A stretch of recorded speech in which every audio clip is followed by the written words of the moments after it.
Hello everyone, आज हम लोग डिस्कस करने वाले हैं साइंस के इम्पॉर्टेंट क्वेश्चन जो कि यूपी ट्रिपल एस सी द्वारा विभिन्न एग्जाम में पूछे गए हैं। इससे पहले साइंस के इम्पॉर्टेंट वीडियो चैनल पर ऑलरेडी अपलोडेड हैं, आप उन वीडियोस को देख सकते हैं। तो चलिए हम लोग अपना आज का डिस्कशन स्टार्ट करते हैं। ये आपके आने वाले एग्जाम वीडियो एग्जाम के लिए इम्पॉर्टेंट है। ठीक है, इनमें से कुछ क्वेश्चन ऐसे हैं जो कि वीडियो एग्जाम में डायरेक्टली पूछे गए हैं और कुछ क्वेश्चन ऐसे हैं जो कि यूपी ट्रिपल एस सी द्वारा जो एग्जाम कंडक्ट किए जाते हैं उनमें साइंस के सेलेक्टेड क्वेश्चन हैं। तो वीडियो आपके लिए हेल्पफुल हो तो वीडियो को लाइक करें और इसको शेयर करें और चैनल पर नया है तो सब्सक्राइब ज़रूर करिएगा।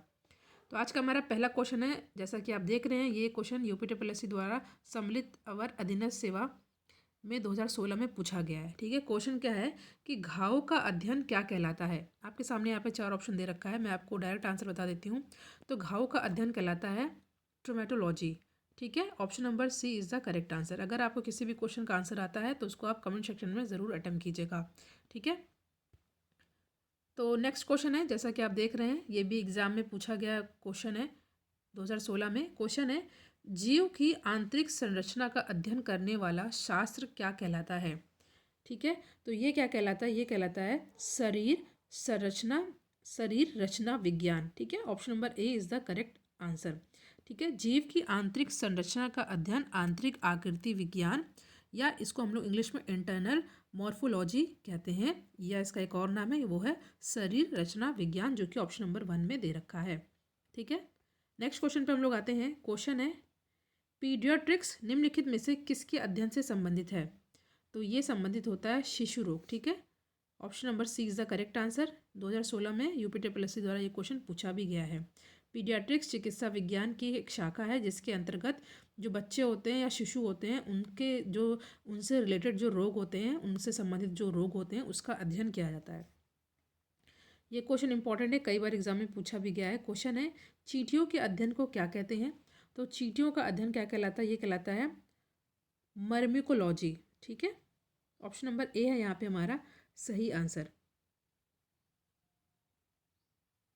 यहाँ पे आपको दे रखा है हर्पेटोलॉजी। तो हर्पेटोलॉजी क्या होता है, देखिए विज्ञान की वह शाखा जो उभयचर यानी कि जैसे मेढक हो गया और टोड हो गया और सरीसृप जैसे सांप हो गया, छिपकली हो गया, इसका अध्ययन करती है, उसे हम लोग हर्पेटोलॉजी कहते हैं। ठीक है, अगला प्रश्न है कौन सा अंग वसा को तोड़कर कोलेस्ट्रॉल बनाता है। 4 ऑप्शन आपके सामने दे रखा है, आंत, यकृत, फेफड़ा या विक्र। तो कौन सा अंग जो तोड़कर कोलेस्ट्रॉल बनाता है, ये कौन सा होता है, ये होता है यकृत। इंपॉर्टेंट क्वेश्चन है, एग्जाम में कई बार पूछा भी गया है।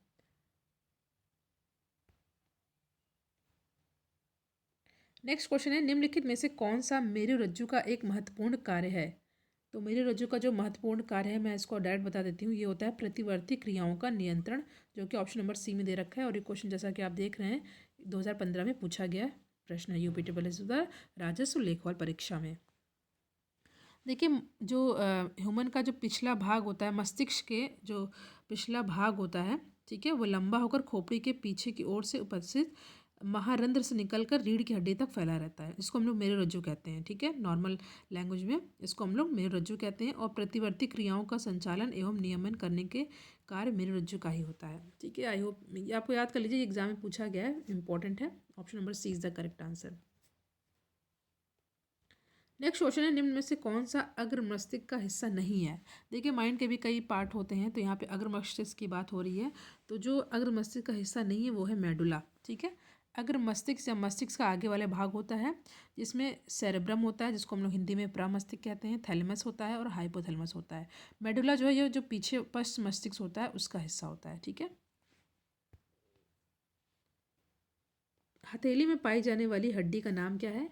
ये इंपॉर्टेंट क्वेश्चन है जीके का, कई बार एग्जाम में जीके के सेक्शन में क्वेश्चन पूछा जाता है, साइंस में भी पूछा जाता है। तो हथेली में पाई जाने वाली हड्डी का नाम क्या है, तो ये है आपका मेटाकार्पल। ठीक है, option number D is the correct answer. देखिए जो कलाई की जोड़ में पाई जाने वाली हड्डी होती है उसको हम लोग कार्पल कहते हैं, और जो हथेली में पाई जाने वाली हड्डी होती है उसको मेटाकार्पल कहते हैं। नेक्स्ट क्वेश्चन है मानव शरीर संरचना में कौन सी दूसरी सबसे बड़ी ग्रंथि है। तो दूसरी सबसे बड़ी ग्रंथि होती है अग्नाशय। ठीक है, पूछा गया प्रश्न है ये। यकृत जो है सबसे बड़ी ग्रंथि होती है, और उसके बाद जो है अग्नाशय यानी कि पेनक्रियाज दूसरी सबसे बड़ी ग्रंथि होती है। नेक्स्ट है मानव शरीर का रक्त बैंक क्या है इनमें से। तो मानव शरीर का रक्त बैंक जो है प्लीहा है, ठीक है, प्लीहा। नेक्स्ट क्वेश्चन है, मानव रक्त के किस रक्त समूह को सर्वजन दानी कहा जाता है? जो सबको ब्लड डोनेट कर सकता है, तो ये है ऑप्शन नंबर सी, ओ, ठीक है। ओ ब्लड ग्रुप के लोग किसी को भी जो है रक्त डोनेट कर सकते हैं। एज यू कैन सी, ये क्वेश्चन एग्जाम में पूछा भी गया है। नेक्स्ट क्वेश्चन इज, मानव रक्त में प्लाज्मा की लगभग कितनी मात्रा होती है? तो प्लाज्मा कितना पाया जाता है ब्लड में? आपके सामने यहाँ पे 4 ऑप्शन दे रखा है, ध्यान दीजिएगा। ये क्वेश्चन एग्जाम में बहुत ही बार पूछा गया है। तो मानव रक्त में प्लाज्मा की कितना प्रतिशत होता है? तो ये होता है 55 से 60%, ठीक है। देखिए, प्लाज्मा जो है पीले रंग का एक तरल घटक होता है, इतना ध्यान दीजिएगा आप लोग। लाल रक्त लाल दिखाई देने का कारण क्या है? आपको पता है, इंपॉर्टेंट है, हीमोग्लोबिन, ठीक है। Option number A is the correct answer. Next question है, मानव शरीर में रक्त का आयतन शरीर के भार का लगभग कितना प्रतिशत होता है? तो ये होता है लगभग 7%। ये डायरेक्ट वीडियो के एग्जाम में पूछा गया प्रश्न 2016 में, ठीक है।